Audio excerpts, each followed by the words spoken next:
Okay, we're recording. 15 years ago, gentrification destroyed a basketball court that a lot of people became legends at, myself included. This was, and yes, I do say was, even though I'm showing a hoop. This was Hanson, aka Ringgold Park, aka Underground. It was called Underground because I'll show you. Before they redid this whole park and replaced it with this whack hoop with the horrible backboard that you can't really get a good angle to shoot at anywhere. See, all around. See, there used to be rocks here. And there were notches in the rock so people could put their personal possessions, like you could put your keys, you could put your wallet, you could put your stuff over there. And over here, there were these steps, but there was also a rise right here outside the baseline of rock where people would sit and wait for next, and they would dribble outside of, out of bounds. So all this is new, all this is redone. You could have about 30 to 50 people waiting on next, just here alone, right? Now, over here, there used to be, where you see steps here, there were steps here, but they've been covered. You can see them through here. Those were the steps. We used to come down. We used to come down here, and there used to be a fence, and there was a hole cut in the fence, and we used to duck into the court here. And down this baseline, a man passed away. He was murdered at a nearby basketball court called O'Day, but we called it Domestic Park. So his name, Domestik, was spray painted all the way down here. And we used to shoot from the letters in his name. I used to shoot from inside the D. Now, at one point, this place that we called Underground, that other people called Hanson Court, other people called Ringgold Park, this was a full court. This was one of the best full courts around. Oh, and the hoops were uneven. So this hoop was about 10 feet. Some people used to argue it was 9-10. And the hoop that used to be all the way at the other end down there, because this was a full court, people argued that it was anywhere between 10 to 10-3. So there were people that could dunk here, they couldn't dunk here. When you came down to this end of the court, the sun, there was nothing to stop it. You see these trees here, but there was nothing to stop the sun on this end. So what would happen was, you would be burning hot when you came down here, and the hoop seemed like it was taller for some odd reason. Oh, and as you can see with the court, it seems to go up. So you're running uphill. This is an amazing court. This was an amazing court. So when you came down here, you changed your strategy. There was no dunking, a little dunking over here. I think I saw 3 people in total dunk on the hoop that used to be down there. And only one with an alley-oop. One of the people I did see dunk at that hoop includes Troy Brown, who also ended up a basketball star. He played at the Boston Shootouts. He went to St. Michael's University. He ended up playing in the ABL. Did some stuff. He played there, I think, 1 season for the Connecticut squad. So yeah. But this used to be an actual basketball court. There was actually a scene shot here. I think it got cut out of Celtics Pride. I was found here playing basketball with a bunch of people and asked to audition for Celtic Pride, and we played at Peters Park. Peters Park is down the street.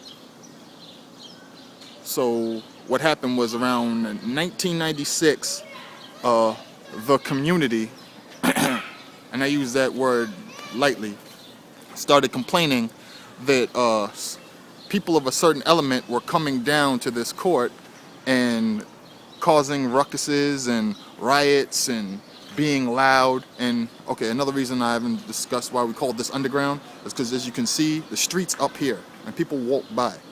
When we used to play games, people would come by here and they would stop, and they would come through the fence, and sometimes we would have whole crowds starting out here, people just out here watching the game. Sometimes they would come out, everybody who lived around here, people that lived down on the other streets, they would come and watch the games. And we would have people drive down to play us because we had so many great players that used to play at this court. And around 1996, a group called the Friends of Ringgold Park, and air quotes, Friends of Ringgold Park, a lot of these friends didn't live in the neighborhood for too long, like we did, said that they wanted to convert this into a dog park or a place for the children to play.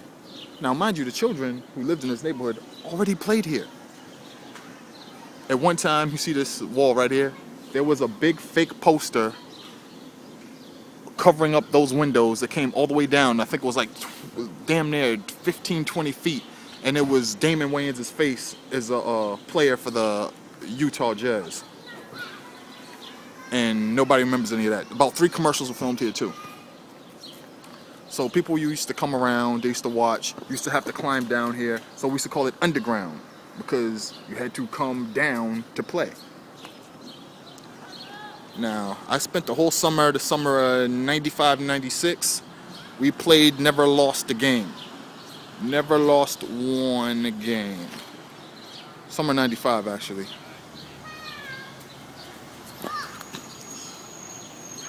So, people were driving down. I played pros on this court. And now this is what it is. It's a lot of people that I knew that used to live on this street. That's Ringgold. Some other people on Hanson. The rent got too high, so they moved out. So pretty much none of the people that I came up playing with here between 92 and 95 and 96, right before they changed the court, none of them live here anymore. And all these people that come by with their kids and have their dogs come through, none of these people were any of the people that used to frequent this park before. Now they have a fountain here, and the playground was already over there. The playground was always there. It just was never used. So that's just a brief history of what this park was and what it is now.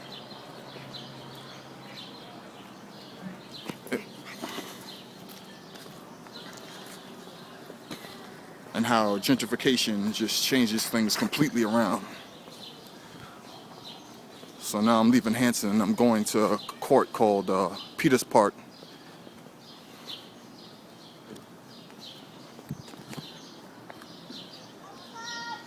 Yep.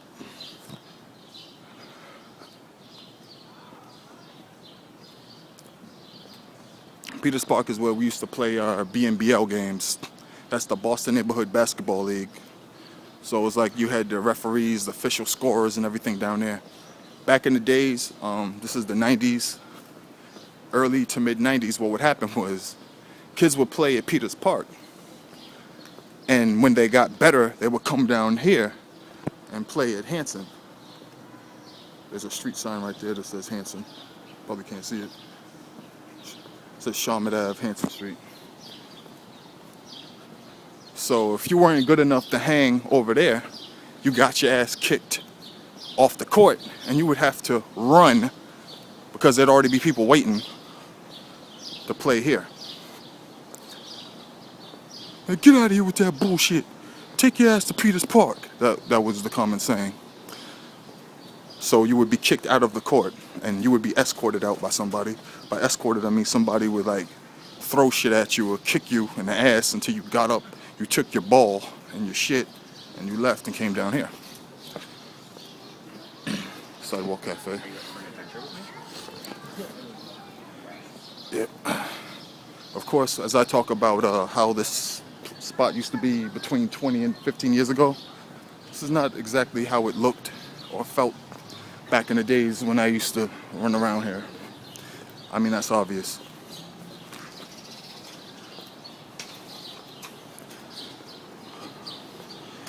There weren't as many sidewalk cafes and yuppies walking around.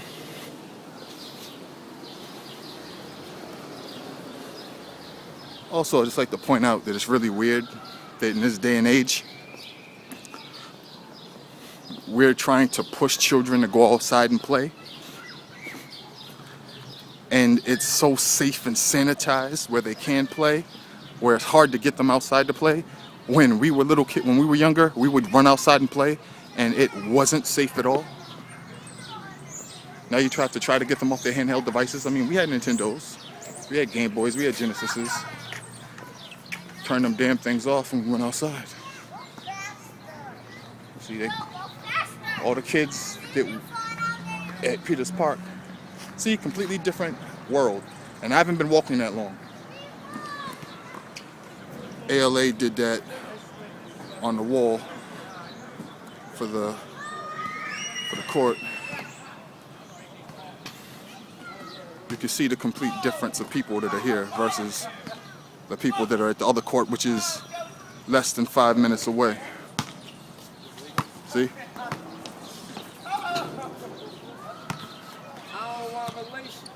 Yeah, for those of you that don't know, Boston has a long basketball history. Long basketball history. Going back to the 40s and 50s. Down there used to be a spot called Harry the Greeks, where people used to buy their Adidas. No longer exists. So yeah,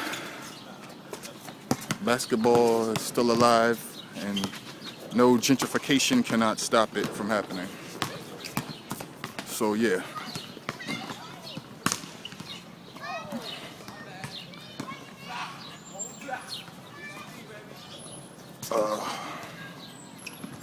So that was just a little walk through this little area of the South End.